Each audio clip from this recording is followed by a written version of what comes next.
السلام عليكم، صباح الخير. ازيكم عاملين ايه؟ بصوا، انا دخلت المطبخ من شويه وفتحت الستاره واللهم بارك. بصوا النهارده في شمس الجو جميل. بصوا، فالحمد لله النهارده النهار حلو. المفترض ان انا كنت فعلا طالعه النهارده ورايحه المركز، عندي كام مشوار كده سريع. المفترض الميكروفون اللي انا كنت جايباه وطلع بايظ، المفترض ان انا كنت ارجعه. استنى بس اثبت الموبايل. المفترض ان انا كنت ارجعه النهارده وكده، وانا اصلا طلبت واحد جديد قبل ما ارجع دوت، وحتى برضو ان شاء الله الجديد استلمه النهارده. ف اللي حصل كالاتي بقى، ان انا قلت ايه، هنزل اروح المشوار دوت ارجع الميكروفون واروح اشتري. عارفين الشوز بتاعت الشتاء؟ الى الان ما اشتريتهاش. شوفوا بقالي ايه، عدى شهر وما اشتريتهاش بصراحه. يعني ما بروحش خالص ناحيه المحل اللي فيه الشوز اللي هي عجبتني، وانا مش عايزه اشتريها اونلاين، لان انا اول مره لما لقيتها هنا غسلت الاطباق اشتغلت. المهم اول مره لما رحت وشفت الشوز وعجبني وجيت اقيسه، كان تقريبا ضيق عليا، ما كنتش مستقريه في المقاس قوي. وبعد كده لما رحت اشتريه من فرع تاني ما كانش موجود، وبعد كده خلاص ما نزلتش ان انا اشتري حاجه لنفسي او ان انا يعني اروح الناحيه ديت. فعشان كده خايفه اجيبه اونلاين، مش عارفه المقاس ايه. فقلت بقى يبقى ايه مشوار من مره، اروح ارجع دوت واجيب الشوز بتاعته ونتمشى شويه في المركز كده مع بعض. بس جارتي التركيه كلمتني، انتوا فاكرين من الاسبوع اللي فات كانت المفترض ان هي هتجيلي، ولما تعبت ما جاتش، فلقيتها بتكتب لي بالليل ان هي تقولي لو فاضيه اجيلك بكره. فقلت لها خلاص وكده يعني تعالي، ما رضيتش اقول لها لا، فقلت اجل خلاص مشواري لبكره ان شاء الله اذا ربنا احيانا. فصحيت دلوقتي بقى، دخلت المطبخ. بصراحه انا في العادي بحب افطر انتوا عارفين، بس مش عارفه ليه النهارده عارفين زي كاني ريقي ناشف مش قادره افطر. فيا دوبك بس عملت ساندوتش دوت اللي احنا عملناه امبارح. عارفين المعجنات دي تحفه يعني بجد، لو اتفرجتوا على الفيديو لازم تجربوها على طول. فعملت لي بس ساندوتش كده واحد، والميه غليت ميه في الكاتل عشان اعمل كوبايه شاي بلبن. قلت اشرب حاجه سخنه كده، يمكن عارفين حاسه ان هنا ناشف كده. المهم هي دي الشاي باللبن بتاعنا. استنوا نجيب اللبن.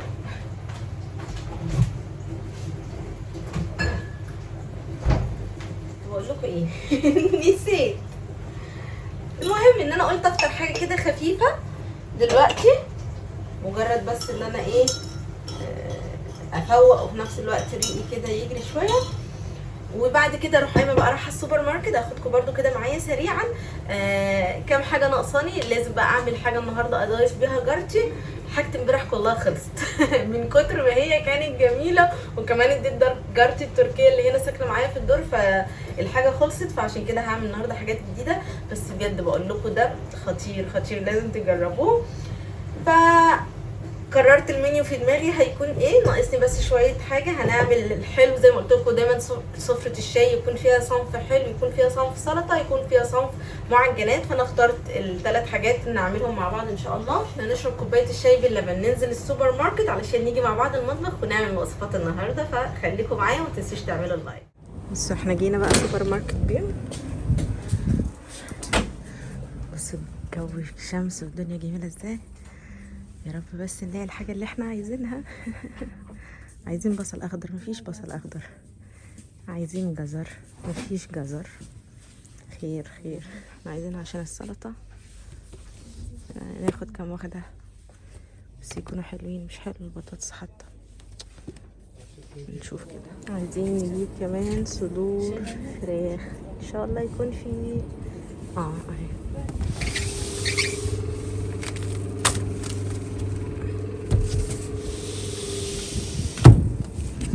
صدور الفراخ الكيلو ب45. جبنا طبق. محتاجين ايه كمان، محتاجين ايه كمان. عايزين بسلة.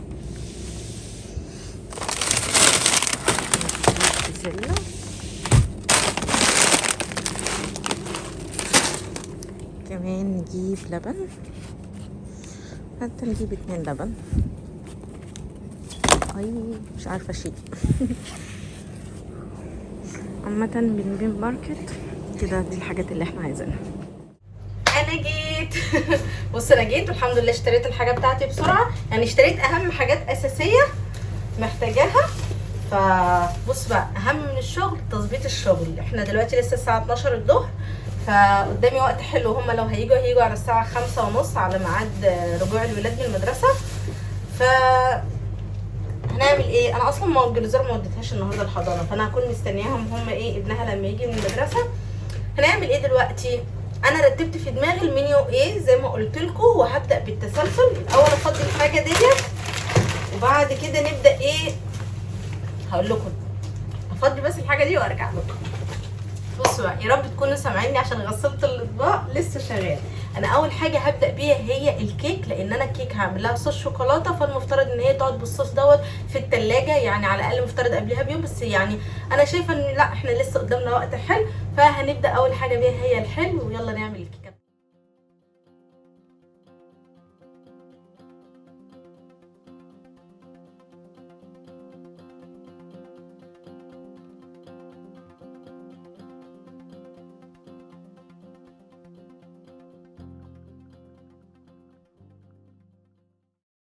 بصوا خليط الكيكه جاهز عندي. انا النهارده هعمل الكيكه بتاعتي في القالب الطرد، فاكرين من وقت ما جبته ولا مره استخدمته.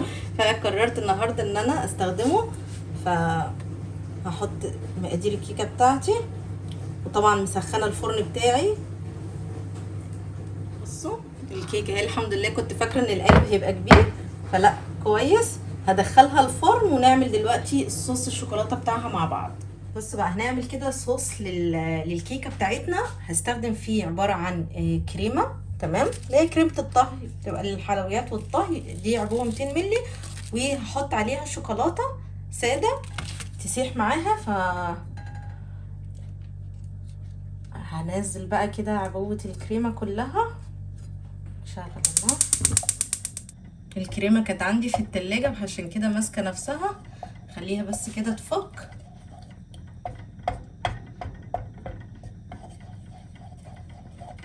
حط كده قالب 80 جرام.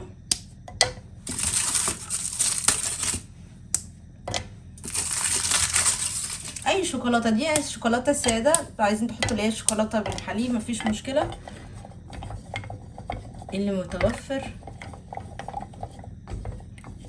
هفضل اقلب كده لحد ما الشوكولاته تسيح مع الكريمه، ويبقى دوت الصوص بتاعي جاهز. والكيكه اول ما تطلع، الكيكه يعني اول سخونيه تطلع منها وده يكون دافي، اوريكم بقى واحنا بنزينها مع بعض. تاتا. يلا، لزقت حاجه بسيطه مش مشكله. المهم محتاجين بقى ان احنا الصوص اللي احنا عملناه ده نطلقه على الكيكه بتاعتنا. بسم الله الرحمن الرحيم.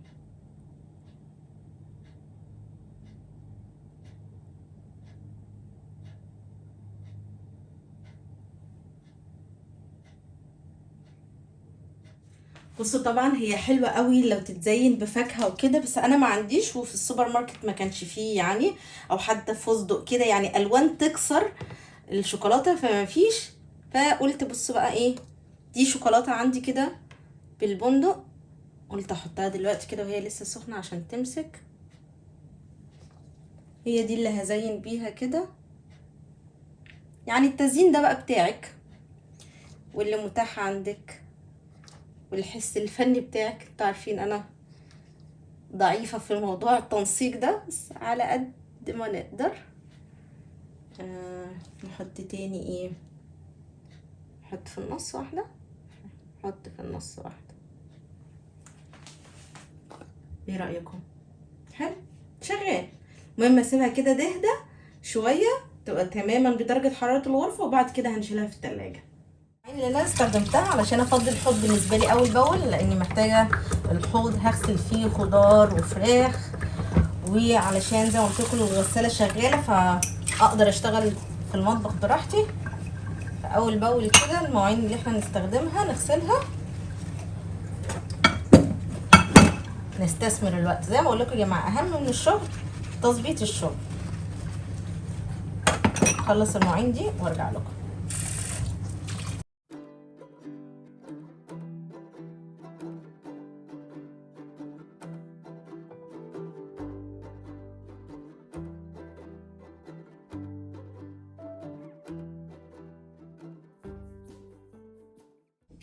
تاني حاجه هنحضرها في المنيو بتاعنا النهارده، زي ما بقول لكم لازم يكون فيه معجنات.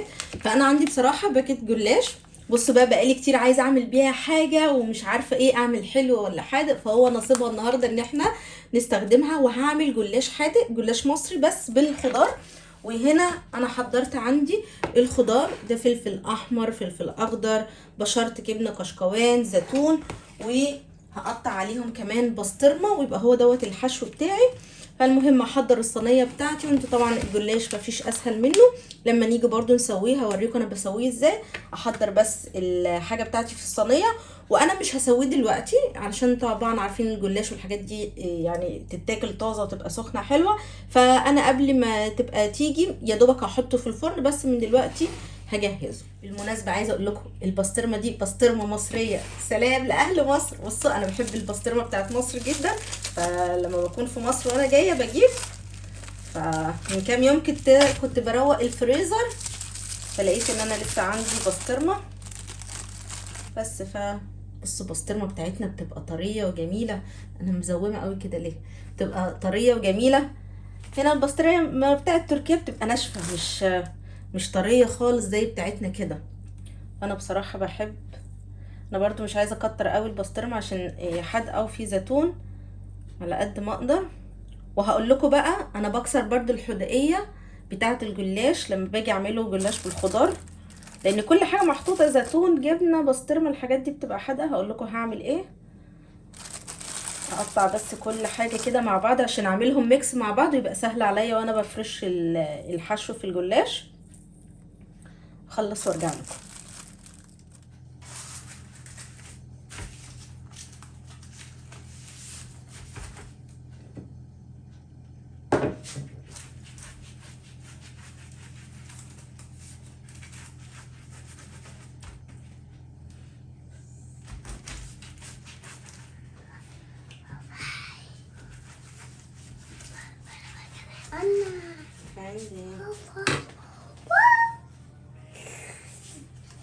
oldu?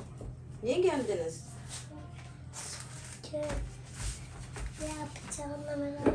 Efe'ye yok mu? Efe gelecek ya. Bak hazırlık yapıyorum ona. Efe'ye yok mu kakalı süt? Var ama Efe 3 tane aldım. Sana Davut Efe'ye. Ama 3 tane gördüm. Evet. Anne sinirleyeceğiz burada. Ama ses Patiklerin ha iyi. ses çıkartmayacağız. Tamam. Sıkıldınız mı? Nasıl? Burada bir kere konuşmaktan sıkıldım.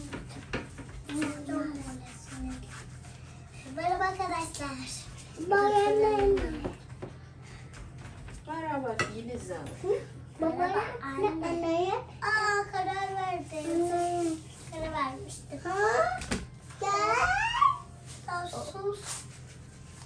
بصوا بقى انا عملت الجزء الاولاني اهو الجلاش. قبل ما احط الحشو زي ما بقول لكم علشان اكسر الحدوقيه بتاعه الحشو الزيتون والبسطرمه وكده، بصراحه ممكن احط لبنه او كريم بانير. انا دايما بحط كريم بانير بس مش عندي، فهحط لبنه واحاول كده ايه افردها. يعني دي اختياري مش لازم، بس انا وبتدي كده بتدي قوام كريمي كده للجلاش والحشو، بتبقى جميله. انا بعمل كده، احاول اوزع كده.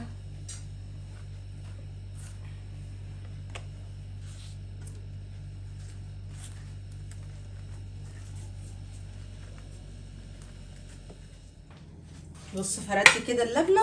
دلوقتي بقى الحشو اللي عندي هوزعه كده.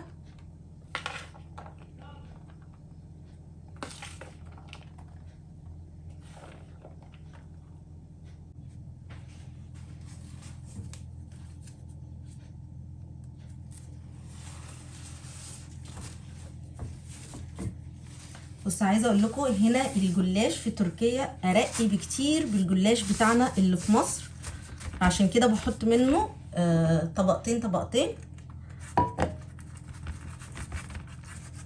وزي ما انتم شايفين ما بين كل راق لازم طبعا، اكيد انتوا كلكم عارفين واشطر مني، انا حاطه زبده على زيت مهم نخلص بقى الطبق اللي فوق وهقطعه، وزي ما اقول لكم هو هبقى يعني طبعا انتوا عارفين برضه ان الجلاش لازم يفضل انه يتقطع قبل ما يستوي، وهغطيه بستريتش ويبقى بس جاهز على التسويه قبل ما هم يجوا.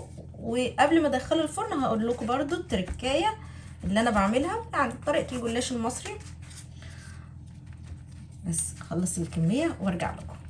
يا جماعه انا عملت لي كوبايه نسكافيه وخدت استراحه شويه ومحتاجه ان انا المواعين دي برضو نغسلها علشان على قد ما اقدر زي ما اقول لكم الدنيا تبقى فاضيه حواليا وانا بحضر الحاجه. دلوقتي هعمل ايه؟ دلوقتي هبدا ان انا احضر السلطه بتاعت النهارده تكون سلطه مختلفه بس برضو سلطه حلوه ان شاء الله. فاوضب الرخامه وارجع لكم. هعمل سلطه بطاطس، فمحتاجه ان انا هقطعها الاول مكعبات واسلقها بعد ما اقطعها، وهقطع الخضار الموجود عندي. هنشوف الخضار بقى خس وجزر بقدونس بصل اخضر. وبرده في الاخر هسيب مش هجهز الصوص بتاع السلطه بتاعي الا برده قبل ما يعني جارتي تيجي علشان برده تبقى الحاجه كلها طازه وحلوه. بس زي ما بقول لكم انا من دلوقتي بجهز كل حاجه.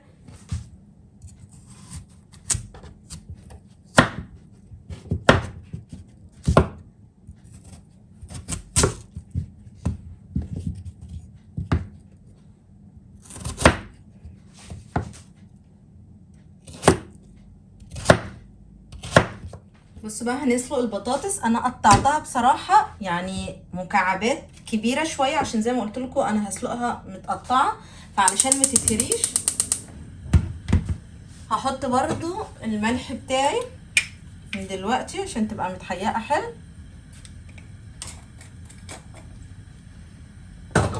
انا بصراحه بحبها تكون مستويه حلو قوي. في يعني ناس كده بتبقى سلطه البطاطس مثلا كانها نص يعني زي نص سوا او حاجه، بس انا لا، انا بحب سلطه البطاطس تكون البطاطس طريه علشان ما تتهريش مني وانا بسلقها كويس. قطعتها كده مكعبات كبيره.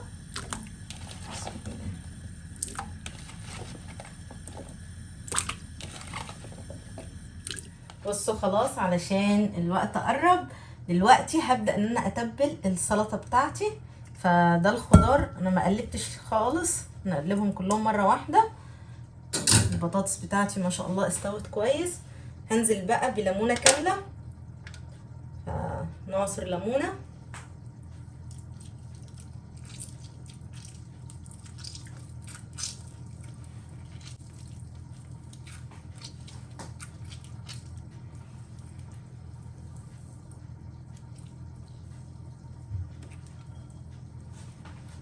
البهارات طبعا وزيت الزيتون. زي ما بنقول ايه بول زيتون يعني حطوا زيت زيتون كتير. حط الاول كده حبه من الكمون وحبه مش كتير من البول بيبر فلفل اسود. انا مش هحط ملح دلوقتي الا بعد ما اقلبها، لان انا وانا بسلق البطاطس كنت حاطه ملح. اهم حاجه الزيت زي ما انتم شايفين بول زيتون يلا.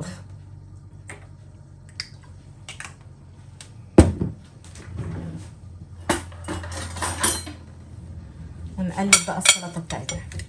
بسم الله.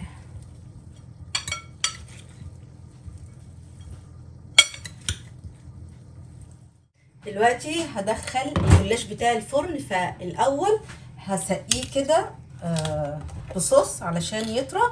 دي بيضايه وانا عايزه كوبايه، اعاير بالظبط كوبايه من الحليب، وهحط عليهم حبه من الفلفل. ومش هحط ملح لان اوريدي الحشو بتاعها اوريدي حادق. جلوزار جت في اللمسه الاخيره، عايزه هي اللي تقلب.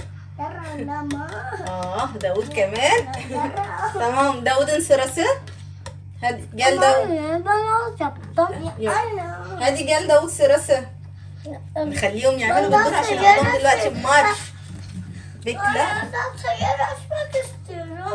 Olmaz bak sen sıra yaptın Davut sırası. Tamam mı Davut? Tamam. Anne sırası.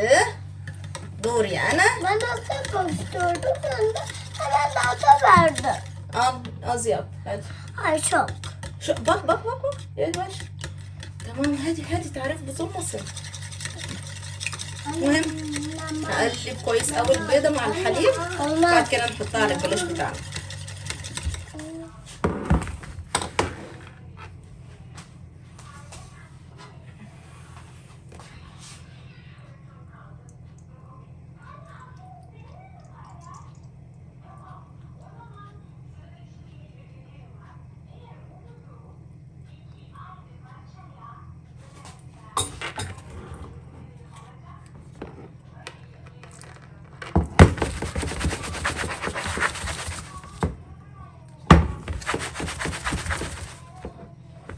اقول لكم الريحه فظيعه فظيعه.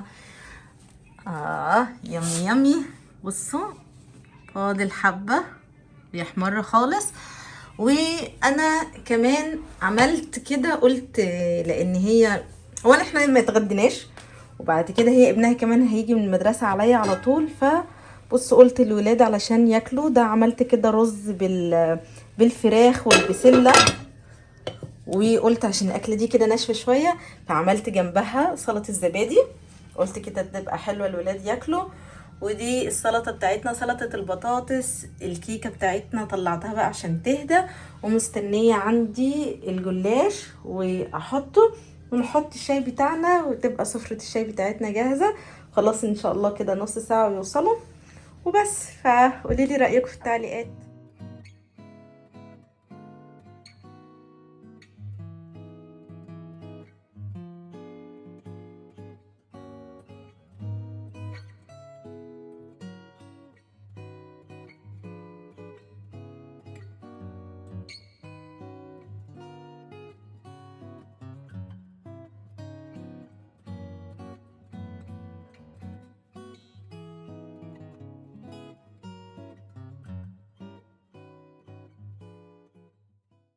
Beğendin mi Gülizar? Efe de böyle bir şey yapacak. Bunda Efe oynar gelince. O da bir kısmeti çekti. Efe'nin kokuma. Davut bak bu çok güzel. Gülizar sana yardım etsin. Kinetik kum bu. Böyle bunu dolduruyorsun. Kum var mı içinde? Var kuzum, kinetik kum var. Oynayacağız hep birlikte, tamam mı? Kum var mı bir de? Teşekkür ettin mi Gülizar? Teşekkür ederim. Önemli değil. Ben elimi yıkıyorum. Ama yemekten sonra çikolata yiyeceğiz, tamam mı? Bana yemeğin geçti değil. İstenen gidiyor da. Bugün senin de yeme. Ben de daha açmadım. Birazdan açalım, tamam mı? Anne çok güzel dinledim. Güle güle kullan. Seni yap. Bak. Biliyorum. Gördüm zaten. Kör değilim. Efe gel çıkaralım. Anne yiyelim mi şimdi? Hayır, yemekten sonra. Hayır. Anlaştık mı? Tamam anne. Hepiniz oynayın. Hep beraber yemekten sonra, tamam mı? Ben çok acıktım. Yemeği çabuk hazır. Tamam, yemek hazır. Hemen sofra koyacağız.